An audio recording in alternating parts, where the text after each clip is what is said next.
എല്ലാവർക്കും നമസ്കാരം. വളരെ പ്രധാനപ്പെട്ട 2 പ്രഭാഷണങ്ങളിലൂടെ നടക്കാനും അത് മഹാസമുദ്രങ്ങളെ കുറിച്ച് തന്നെയാണ്. അതുകൊണ്ട് അതിൻ്റേതായ സമയം അതിനാവശ്യമാണ്. തീർച്ചയായിട്ടും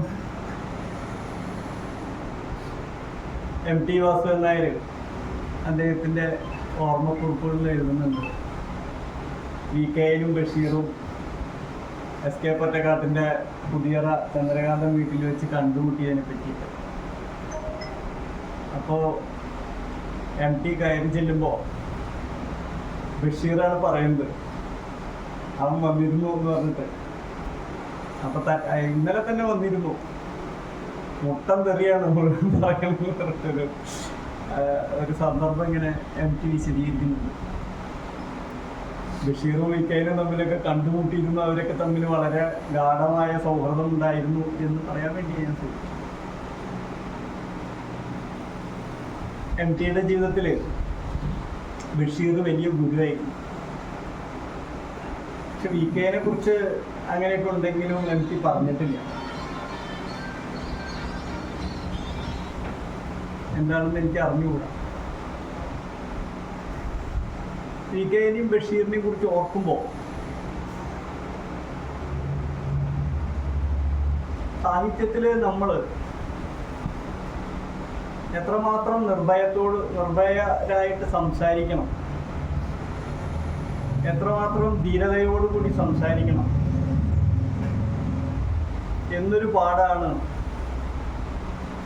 എഴുത്തുകാർക്ക് അവർ പകർന്നു നൽകുന്നത്. MT-യും അങ്ങനെ തന്നെയാണ്. എവിടെ സംസാരിക്കണം, എവിടെ സംസാരിക്കാതിരിക്കണം, MT നൽകുന്ന ഒരു വലിയ പാഠവും അത് തന്നെയാണ്. സാഹിത്യത്തില് അടുത്ത നാളുകളിൽ നമ്മുടെ തിരുവനന്തപുരത്ത് വെച്ച് ഒരു വലിയ അവാർഡ് നേടിയ എഴുത്തുകാരൻ പറയണ്ടായി. 5 ലക്ഷം രൂപ അവാർഡ് നേടിയപ്പോൾ അദ്ദേഹം പറഞ്ഞു, എഴുത്തുകാർ സർക്കാരിനെ പിന്തുണയ്ക്കണമെന്ന്, സർക്കാരിൻ്റെ കൂടെ നിൽക്കണമെന്ന്. എന്നെ സംബന്ധിച്ചിടത്തോളം ഒരു മലയാളി എന്നുള്ള നിലയ്ക്ക് എന്നെ വളരെ ലജ്ജിപ്പിച്ചൊരു സംഭവമാണ്. MT വാസുദേവൻ നായർ MT-യെ ഞാൻ ലാസ്റ്റ് കാണുന്ന സമയത്ത് ഒരു 4-5 കൊല്ലമാണ്, ആ കോവിഡിന്റെ കാലത്തിന് മുമ്പായിരുന്നു. അന്ന് MT കോഴിക്കോട് ടൗൺ ഹാളിൽ ടാഗോർ ഹാളിൽ നടത്തിയൊരു പ്രസംഗം. MT വന്ന പുസ്തകത്തിന്റെ പ്രകാശനവും കാര്യങ്ങളൊക്കെ മാറ്റിവെച്ചു. അത് മാറ്റിവെച്ചിട്ട് MT ആ വേദിയിലുള്ള രാഷ്ട്രീയ നേതാക്കളെയും അതുപോലെ തന്നെ കോർപ്പറേഷന്റെ മേയറെയൊക്കെ നോക്കിക്കൊണ്ട് അവിടുത്തെ കുടിവെള്ള പ്രശ്നമാണ് സംസാരിച്ചത്. ധീരമായിട്ട് ഒരു സഞ്ജയൻ ശൈലിയിലുള്ള സംസാരം, ആദ്യം നിശിതമായിട്ട് MT അത് പറയാൻ. അതുപോലെ തന്നെ മറ്റ് സന്ദർഭങ്ങളൊക്കെ നിങ്ങൾക്ക് അറിയാം, പത്രത്തിൽ വായിച്ച് മുഖ്യമന്ത്രി ഉള്ള സന്ദർഭത്തിൽ, അതുപോലെ തന്നെ ആദിവാസി പ്രശ്നം ഇതൊക്കെ വന്ന സമയത്ത് MT പറയേണ്ട സന്ദർഭത്തിൽ പറയുകയും ബാക്കി ഉള്ള സന്ദർഭങ്ങളിൽ താൻ പാലിക്കേണ്ട വലിയ എന്താ പറയുക ഒരു വാഗ്മിത അദ്ദേഹത്തിനുണ്ടായി. അപ്പം അത്തരത്തിലുള്ള എഴുത്തുകാർ ജീവിച്ച് കാലം മറഞ്ഞു പോകുന്നൊരു കാലമാണ്. ബഷീർ അതുപോലെ തന്നെ ധീരമായിട്ട് സംസാരിച്ചിട്ടുണ്ട്. VK-ന്റെ കാര്യം നേരത്തോട് സൂചിപ്പിച്ചു, VK-നും ധീരമായിട്ട് സംസാരിച്ചിരുന്നതാണ്. പക്ഷെ നമ്മുടെ എഴുത്തുകാർക്ക് ഇന്ന് അവരൊക്കെ തന്നെ വളരെ ഭീരുക്കളായിട്ട് മാറി വരികയാണ്. ഈ ഒരു സാഹചര്യം തന്നെയാണ് ഇന്ന് എഴുത്തിൽ അഭിമുഖീകരിക്കുന്ന കാര്യം. എഴുത്തുകാരൊക്കെ തന്നെ പത്രത്തിന്റെ 1-ാം പേജിൽ നിന്ന് പിൻപേജിലേക്ക് അവരുടെ വാർത്തകളൊക്കെ മാറിപ്പോകുന്നതിൻ്റെ ഒരു കാര്യം. എഴുത്തുകാർ ഇത്തരത്തിലും മാറിപ്പോകുന്നില്ല. യഥാർത്ഥത്തിൽ എഴുത്തുകാർ സ്വതന്ത്രമായ നിലപാട്, എഴുത്ത് തന്നെ സർഗാത്മകത എന്ന് പറയുന്നത് തന്നെ സ്വാതന്ത്ര്യത്തിന്റെ മറ്റൊരു വാക്കാണ്. തൻ്റെ ഒരു വ്യക്തിത്വം അത് എങ്ങനെ ഏത് രീതിയിൽ പ്രകാശിപ്പിക്കണം എന്നതിൻ്റെ അടിസ്ഥാനത്തിൽ എഴുത്തുകാർ ഇടപെടുമ്പോഴാണ് തങ്ങൾ സർഗാത്മകമായ സ്വാതന്ത്ര്യം അനുഭവിക്കുന്നെന്ന് പറയാൻ കഴിയും. നമ്മൾ മാതൃകയായിട്ട് കാണുന്ന പല എഴുത്തുകാരും പിന്നീട് നമ്മൾ അടുത്ത് ചെന്ന് അവരോട് അടുക്കുമ്പോഴാണ്, അവരുടെ ഹൃദയത്തിനുള്ളിലേക്ക് ഇറങ്ങാൻ ശ്രമിക്കുമ്പോഴാണ്, അല്ലെങ്കിൽ അവരുടെ എഴുത്തിന്റെ ശൈലിയൊക്കെ കണ്ട് അതിന്റെ ആകർഷണീയതയൊക്കെ കണ്ട് നമ്മൾ അവരുടെ ജീവിതത്തെ സ്പർശിക്കാൻ ശ്രമിക്കുമ്പോഴാണ് അത് എന്തുമാത്രം മോഹഭംഗം നമുക്ക് ഉണ്ടാക്കുന്നത്. എം ടി തന്നെ പറഞ്ഞിട്ടുണ്ട്, ബഷീറിനെ തന്നെ എം ടി ഓർക്കുന്ന സന്ദർഭത്തിൽ അങ്ങനെ തനിക്ക് യാതൊരു തരത്തിലുള്ള മോഹഭംഗവും ഇല്ലാതിരുന്നത് ബഷീറിനെ പോലെയുള്ള വലിയ ആളുകളെ തൊട്ടപ്പോഴാണ്. മനുഷ്യൻ, പ്രത്യേകിച്ച് ഇന്ന് ജീവിക്കുന്ന മനുഷ്യൻ, ആധുനിക സമൂഹത്തിൽ ജീവിക്കുന്ന മനുഷ്യന് നിർഭയനായിട്ട് ജീവിക്കാൻ കഴിയും. ഭരണകൂടം ഒട്ടേറെ തലത്തില് ഭയത്തിൻ്റെതായ പല എന്താ പറയാ പ്രവണതകളും പൗരന്മാരിൽ അടിച്ചേൽപ്പിക്കുന്ന ഒരു കാലത്ത് ഭരണകൂടം ഒരു സത്യോത്തരമായ കാലഘട്ടത്തിലൂടെ കടന്നു പോകുന്ന ഒരു കാലത്ത് അതിനെ വെല്ലുവിളിക്കേണ്ടതും അതിജീവിക്കേണ്ടതും അങ്ങനെ അതിജീവിക്കാൻ പ്രേരണ നൽകേണ്ടതും എഴുത്തുകാരാണ്. ഞാൻ എഴുത്തുകാർ വാചകടിച്ച് രാഷ്ട്രീയ പ്രസംഗം നടത്തണം എന്നല്ല ഉദ്ദേശിച്ചത്. എഴുത്തുകാർ തങ്ങളുടെ കൃതിയിലൂടെ നിർവഹിക്കുന്ന കൃത്യമായി നിർവഹിക്കാതെ എഴുത്തുകാർ ഇത്തരത്തിലുള്ള സ്റ്റേറ്റ്മെന്റുകൾ നടത്തുന്നത് ഒട്ടും തന്നെ ശരിയായിട്ടുള്ള കാര്യം. ഇത് ഞാൻ തുറന്നു പറയാൻ ആളുകൾ കുറവായതുകൊണ്ട് തന്നെയാണ്. എനിക്കറിയാം തുറന്നു പറഞ്ഞാലുണ്ടാവണം ഭവിഷ്യത്തൊക്കെ, നന്നായിട്ട് അറിയാം. പക്ഷെ നമ്മളിത് പറയാതിരുന്നിട്ട് കാര്യമില്ല. നമ്മുടെ എഴുത്തിന് ഒരു എന്താ പറയാ, ഒരു തൻ്റെ ഇടം, ഒരു കരുത്ത്, ഒരു വ്യതിരിക്തത ഒക്കെ ഉണ്ടാകുന്നത് നമുക്ക് സ്വതന്ത്രമായ ധീരമായ നിലപാടുണ്ടാകുമ്പോഴാണ്. നിർഭയനായ എഴുത്തുകാരന് യാതൊന്നും തന്നെ ആവിഷ്കരിക്കാൻ കഴിയില്ല. അതുകൊണ്ട് മനുഷ്യന് അവന്റെ ആന്തരിക ജീവിതത്തിലെങ്കിലും അവൻ സത്യസന്ധനായിരിക്കണം. പല എഴുത്തുകാരും അവരുടെ വ്യക്തി ജീവിതത്തിന്റെ ബാഹ്യ തലങ്ങളിലൊക്കെ പലതും ചെയ്യുമ്പോഴും അവരൊക്കെ ആന്തരികമായ സത്യസന്ധത പുലർത്താൻ ശ്രമിക്കാറുണ്ട്. ഈ ആന്തരികമായ സത്യസന്ധത വളരെ പ്രധാനപ്പെട്ട കാര്യം.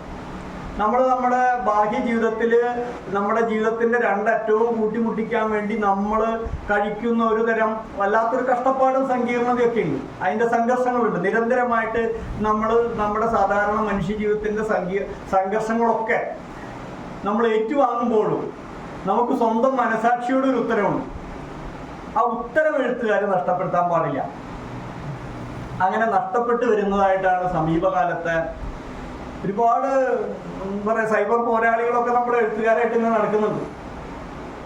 എഴുത്തുകാർ പലപ്പോഴും അവരുടെ മണ്ഡലത്തിൽ നിന്ന് വ്യത്യസ്തമായി ചലിക്കുന്നതിന് ഇന്നൊരു ഫേസ്ബുക്ക് അതിലേക്ക് സൂചിപ്പിക്കുന്നത് ഫേസ്ബുക്ക് പ്രതികരണം. ഡോക്ടർ KN ഗണേഷ് ഒരു കാര്യം എഴുതിയിട്ടുണ്ട്. എന്തിനാണ് എഴുത്തുകാരിങ്ങനെ വായിക്കുന്ന പുസ്തകത്തെ കുറിച്ച് ഞാൻ ഇത്ര പുസ്തകം വായിച്ചു എന്ന് പറഞ്ഞിട്ട് ഇങ്ങനെ പരസ്യപ്പെടുന്ന എന്തിനാണ്? ഇങ്ങനെ ഈ ഒരു മാർക്കറ്റിംഗ് ശൈലിയിലേക്ക് എന്തിനാണ് എഴുത്തുകാർ പുതിയ? ചിലപ്പോൾ നമ്മുടെ സുഹൃത്തിൻ്റെ ആയിരിക്കാം, ചിലപ്പോൾ മക്കളുടെ ആയിരിക്കാം, ചിലപ്പോൾ അങ്ങനെയൊക്കെ നമുക്ക് ഇതുണ്ടായിരിക്കാം. അപ്പൊ നമ്മുടെ ഓഫീസിലെ മേലുദ്യോഗം അതല്ല. അടുത്ത കാലത്ത് നമ്മുടെ ഈ എന്താ പറയാ 2024 എൻഡോട് കൂടിയിട്ട് ഒരുപാട് എഴുത്തുകാർ തങ്ങൾ വായിച്ച പുസ്തകത്തെ കുറിച്ചൊക്കെ വെളിപ്പെടുത്തുന്നുണ്ട്. ആ വെളിപ്പെടുത്തുന്നത് തന്നെ കാണുമ്പോൾ അറിയാം നമ്മുടെ മലയാളിയുടെ വായന എത്രമാത്രം പരിമിതപ്പെട്ടതാണ്. എല്ലാ എഴുത്തുകാരും നോവലിനെ കുറിച്ചാണ് പറയുന്നത്. നോവൽ വായിച്ചു എന്ന് പറഞ്ഞാൽ മാത്രമേ സ്റ്റാറ്റസ് കിട്ടുള്ളൂ എഴുത്തുകാരുടെ. നോവല് വായിക്കേണ്ടത് തന്നെയാണ്. നോവല് എന്താ പറയാ ആധുനിക ജീവിതത്തിന്റെ എല്ലാ തരത്തിലുള്ള അതിന്റെ സൂക്ഷ്മ തലങ്ങളും ഒക്കെ കൂടി ആവിഷ്കരിക്കാൻ കഴിയുന്ന ഒരു സാധനം തന്നെയാണ്. പുതിയ കാലത്തിന്റെ സാഹിത്യ രൂപം തന്നെയാണ്. പക്ഷെ നോവല് മാത്രം വായിച്ചതുകൊണ്ട് അത് പറയുന്നത് തന്നെ ശരിയാണ്. കഥകള് അപൂർവം പറയുന്നുണ്ട്. ഞാൻ ഈ കണ്ടതിൽ ആ നാടകം വായിച്ചതായിട്ട് ഒരാളെയും കണ്ടില്ല. സിനിമാ തിരക്കഥയൊക്കെ അപൂർവം, അതും കണ്ടത് കുറവാണ്. പിന്നെ കാണുന്നത് യാത്രാ വിവരണമാണ്. അത് വേറെ ഒരു ട്രെൻഡാണ് ഇപ്പോൾ യാത്രാ വിവരണം എഴുതാറുള്ളത്. സാഹിത്യത്തിൽ നമ്മൾ ഇത്തരത്തിലുള്ള എന്താ പറയുക വളരെ ഫേക്കായ ഒരു നിർമ്മിതിയുടെ രൂപമാണ് പല യാത്രാവിവരണം ആരെങ്കിലും എഴുതി ഞാൻ തല്ലുണ്ട്. ഞാൻ എൻ്റെ വായനാനുഭവത്തിൽ പറഞ്ഞതാണ്. പിന്നെ കാണുന്നത് ഈ യാത്രാവിവരണങ്ങളാണ്. സാഹിത്യത്തിൽ വൈജ്ഞാനിക സാഹിത്യം ഒന്ന് വായിക്കണ്ടേ? നമ്മൾ ഈ വലിയ സാഹിത്യകാരന്മാരോടാണ് ഞാൻ പറയുന്നത്. അവരിങ്ങനെ ഫേസ്ബുക്കിൽ ഇടുമ്പോ അവരൊരു കൃതിയെങ്കിലും വൈജ്ഞാനിക സാഹിത്യത്തിൽ നിന്ന് വായിച്ചതിനെ കുറിച്ച് പറയുന്നത്. എഴുത്തുകാർ പറയുന്നില്ല. വൈജ്ഞാനിക സാഹിത്യം വായിക്കാതെ എങ്ങനെയാണ് ഈ വൈജ്ഞാനിക സാഹിത്യം ഇവിടെ ഉള്ളതുകൊണ്ടാണ് ഇത്രമാത്രം ഭാഷാ സമ്പത്ത് മലയാളത്തിലുണ്ടായത്. വിജയകുമാർ മേനോനൊക്കെ നിരന്തരമായിട്ട് പറയുന്നതാണ്. നിങ്ങൾക്ക് ഭാഷയിലേക്ക് പുതിയ എന്താ പറയുക കാലത്തെ ഈ ലോക സാഹിത്യത്തെ അല്ലെങ്കിൽ ലോകത്തെ സമൂഹത്തിന്റെ സാങ്കേതികമായിട്ടും സാമൂഹികമായിട്ടും സാമ്പത്തികമായ രാഷ്ട്രീയമായുള്ള വളർച്ചയെ കൈപിടിച്ചു കൊണ്ടുവരുന്ന ആളുകൾ വൈജ്ഞാനിക സാഹിത്യകാരന്മാരാണ്. അപ്പൊ അതുകൊണ്ട് നമ്മുടെ മലയാളത്തിലെ വായന ഈ രീതിയിൽ ചുരുങ്ങി പോകുന്നു. അതുകൊണ്ട് ആയിരിക്കാം നമ്മുടെ ആളുകളൊക്കെ ഇപ്പോൾ പുതിയ രീതിയിൽ ആളുകളെ സമാധി ഇരുത്താൻ തുടങ്ങുന്നത്. അങ്ങനെ ഇരുത്തി കഴിയുമ്പോഴും ആളുകൾ അതിനെ ബാധിക്കാൻ ആളുകളുണ്ട്. അതിനെക്കുറിച്ച് നമ്മുടെ സോഷ്യൽ മീഡിയയിലൊക്കെ എല്ലാവരും എഴുത്തുകാരും പത്രാധിപന്മാരും ഒക്കെയാണ് സോഷ്യൽ മീഡിയയിൽ നിറഞ്ഞു നിൽക്കണം. ഈ അനുകൂലവും പ്രതികൂലവുമായ രീതിയിൽ എങ്ങനെയാണ് ഇത്തരത്തിലുള്ള ഒരു കാര്യങ്ങളെ സമീപിക്കേണ്ടത്, അത്തരം കാര്യങ്ങളിൽ പോലും എഴുത്തുകാർ ധീരമായി സംസാരിക്കുന്നില്ല. എഴുത്തുകാരൊക്കെ ഒരു തരത്തിലുള്ള അന്ധവിശ്വാസത്തിന്റെ തലത്തിലേക്ക് പോയിക്കൊണ്ടിരിക്കുകയാണ്. വാസ്തവത്തിൽ എഴുത്തുകാരോട് എനിക്ക് സൂചിപ്പിക്കാനുള്ള ഒരു കാര്യം, സമയമായിട്ട് പറയട്ടെ, എന്റെ ബലായിട്ട് പിടിച്ച ഞാൻ എഴുത്തുകാരോട് എനിക്ക് പറയാനുള്ളത് വീട്ടിൽ പറഞ്ഞൊരു കാര്യം ഓർമ്മിപ്പിക്കാം. നമ്മൾ എഴുതുമ്പോൾ നമ്മുടെ എഴുത്ത് 100% ഒരു പൂർണ്ണമായ തലത്തിൽ സർഗാത്മകമാണെങ്കിൽ മനുഷ്യനെ മനുഷ്യനായിട്ട് കാണാനും കല്ലിനെ കല്ലായി കാണാനുള്ള ഒരു വിവേകം നമുക്കൊക്കെ ഉണ്ടായിരിക്കും. ഞാൻ പറഞ്ഞത് ആളുകൾക്ക് മനസ്സിലായിട്ടോന്ന് വിചാരിക്കുന്നു. ഞാനത് കൂടുതൽ വിശദീകരിച്ചപ്പോൾ നിങ്ങൾക്ക് അത്ര ഇഷ്ടാവില്ല. മനുഷ്യനെ മനുഷ്യനായി കാണാനും കല്ലിനെ കല്ലായി കാണാനുള്ള വിവേകം ഇപ്പോഴും നമുക്ക് ഇല്ല എന്നുള്ളതാണ്. നമ്മുടെ ജീവിതത്തെ നേരിടുന്ന ഏറ്റവും വലിയൊരു പ്രശ്നം അതാണ്. നമ്മുടെ ജീവിതത്തിൽ രാവിലെ തൊട്ട് ചെയ്യുന്ന എല്ലാ കാര്യങ്ങളിലും നമുക്ക് പൊതുവിൽ ഒരു യുക്തിയുണ്ട്. ജീവിതത്തിന് നമ്മൾ ദൈനംദിന അനുഭവത്തിൽ നിന്നുള്ള യുക്തിക്കല്ലാതെ നമുക്ക് ജീവിതത്തെ മുന്നോട്ട് കൊണ്ടുപോകാൻ കഴിയില്ല. പക്ഷെ നമ്മൾ എവിടെയോ വെച്ച് നമ്മളുടെ മനസ്സിന്റെ അറകളിൽ കുറ്റിപ്പുഴ കൃഷ്ണപിള്ള പറഞ്ഞതുപോലെ ഒരു ടിറണി ഓഫ് ദ പാസ്റ്റിന്റെ ഒരു ഭൂതകാല മർദ്ദനത്തിൻ്റെതായ ഒരു പ്രശ്നം അല്ലെങ്കിൽ ഒരു മനോഭാവം അത് നമ്മുടെ മനസ്സിൽ ഇങ്ങനെ കെടുക്കുന്നുണ്ട്. അതായത് ഭൂതകാല മർദ്ദനം എന്ന് പറഞ്ഞിട്ട് അദ്ദേഹം വിശദീകരിക്കുന്നത് നമ്മുടെ മനസ്സിന്റെ ഉള്ളറകളിൽ നൂറ്റാണ്ടുകൾക്ക് മുമ്പുള്ളത് ഒരുപക്ഷെ 1000-ഓ അതിനപ്പുറമോ വർഷങ്ങളായിട്ട് സമൂഹത്തിൽ തുടർന്നു വരുന്ന വളരെ മാറാല കെട്ടിയ അല്ലെങ്കിൽ എല്ലാ തരത്തിലും ത്യജിക്കേണ്ടതായ പ്രവണതകളുടെ ഒരു സാരാംശം നമ്മളുടെ ജീവിതത്തിന്റെ നിത്യജീവിതത്തിന്റെ സംസ്കാരത്തിലേക്കും വന്നുവിട്ട് അങ്ങനെയുള്ള ഒരുപാട് ഭൂതകാല എന്താ പറയുക ത്യജിക്കേണ്ടതായ ഭൂതകാലം ബോധത്തിന്റെ ഒരു പ്രോഡക്റ്റായിട്ട് എഴുത്തുകാർ നിലകൊള്ളുന്നു. തീർച്ചയായിട്ടും അത്തരത്തിലുള്ള ഈ ഭൂതകാല എന്ന് പറയാ ബോധങ്ങളെ മാറ്റേണ്ടതായിട്ടുള്ള ബോധങ്ങളെ മനസ്സിലെ മാറാല കെട്ടിക്കിടക്കുന്നതായിട്ടുള്ള ഇത്തരത്തിലുള്ള പഴകിയ പ്രവണതകളെ നമ്മുടെ മനസ്സിൽ നിന്നും വലിച്ചെറിയാൻ എത്രമാത്രം കഴിയണം. അവിടെയാണ് ഒരു എഴുത്തുകാരന്റെ തൂലിക പ്രവർത്തിക്കേണ്ടതെന്ന് എനിക്ക് മറ്റൊരു തരത്തിൽ തോന്നിയിട്ടുണ്ട്. തീർച്ചയായിട്ടും അത്തരത്തിലുള്ള ഈ ഭൂതകാല മർദ്ദനത്തിൻ്റെതായ പ്രവണതകളെ വേരോടെ പിഴുതെറിയുന്നതിന് അത്തരത്തിലുള്ള ഒരു അനുഭവ മണ്ഡലത്തിൽ നിന്ന് നമുക്ക് പുതിയ കാലത്തെ കാര്യങ്ങളെ നോക്കിക്കാണുന്നതിന് പ്രത്യേകിച്ച് കേരള സമൂഹത്തിൽ ഇന്നത്തെ ഇത്തരത്തിലുള്ള പ്രവണതകൾ കാണുന്നു. ആന്ധ്രയില് റാങ്ക് കിട്ടിയ ഒരു എന്താ പറയാ കെമിസ്ട്രിക്ക് MSc റാങ്ക് കിട്ടിയ ഒരു കുടുംബം, ആ കുടുംബത്തെ അച്ഛനമ്മയും പ്രിൻസിപ്പളും അതുപോലെ തന്നെ അഡ്മിനിസ്ട്രേറ്ററുമാണ്. ആ കുടുംബത്തില് ആ 2 മക്കളും അന്ധവിശ്വാസത്തിന് കൊലയ്ക്ക് കൊടുക്കുന്ന ഒരു അനുഭവം നിങ്ങളൊക്കെ വായിച്ചിട്ടുണ്ടായി. അപ്പോൾ ശാസ്ത്രം പഠിച്ചുകൊണ്ട് മാത്രം ആളുകൾക്ക് ശാസ്ത്രബോധം ഉണ്ടാവണമെന്നില്ല. നമ്മൾ സാക്ഷരരായതുകൊണ്ട് മാത്രം നമുക്ക് എന്താ പറയാ അക്ഷരത്തിന്റെ ഒരു സംസ്കാരം ഉണ്ടാവണമെന്നില്ല. അഭ്യസ്തവിദ്യരായ ഒരു കേരള സമൂഹത്തില് ഇത്തരത്തിലുള്ള ഒരുപാട് പ്രവണതകൾ വർദ്ധിച്ചു വരും. എഴുത്തുകാരും മറ്റു നിരവധി കാര്യങ്ങൾ എല്ലാവരും ഇപ്പോൾ എന്താ പറയുക AI യുടെ സഹായത്തോടെ അടക്കം കൂടി എഴുതുന്ന കാലമാണ്.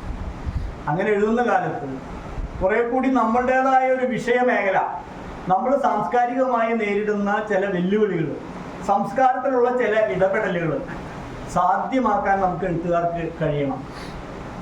എഴുത്തുകാർക്ക് മാത്രം കിട്ടിയിട്ടുള്ള, അല്ലെങ്കിൽ മനുഷ്യന് മാത്രം കിട്ടിയിട്ടുള്ള ഒരു കഴിവാണ് ഈ സാഹിത്യം എന്ന് പറയുന്നത്. മറ്റൊരു ജീവിക്കും ഭൂമിയിൽ കിട്ടിയിട്ടില്ല. ഒരു ആത്മാവബോധമുള്ള ഒരു ജീവി എന്നുള്ള നിലയിൽ മനുഷ്യൻ, ആ രീതിയിൽ മനുഷ്യൻ തൻ്റെ എന്താ പറയുക പ്രതിഭയെ തിരിച്ചറിയണമെന്നും തൻ്റെ വ്യക്തിത്വത്തെ തിരിച്ചറിയണമെന്നും അങ്ങനെ സാഹിത്യത്തെ പുതുകാലത്തിലേക്ക് നയിക്കാനും പുതുലോകത്തിലേക്ക് നയിക്കാനും പിന്നിട്ട ലോകത്തിൻ്റെ ചരിത്രപരമായ ഭാവനകളിലേക്ക് നയിക്കാനും ഒക്കെ നമുക്ക് കഴിയുമ്പോഴാണ് നമുക്ക് എഴുത്തിലൂടെ ഒരു പുതിയ ആകാശവും ഒരു പുതിയ ഭൂമിയും സൃഷ്ടിക്കാൻ കഴിയുന്നത്. ആ രീതിയിലുള്ള ഒരു സാഹിത്യം തീർച്ചയായിട്ടും നമുക്ക് കുറെ കൂടി നമ്മുടെ മലയാളത്തിൽ ഉണ്ടാകേണ്ടതുണ്ട് എന്ന് ഓർമ്മിപ്പിച്ചുകൊണ്ട് ഞാൻ എൻ്റെ വാക്കുകൾ അവസാനിപ്പിക്കുന്നു. നന്ദി, നമസ്കാരം.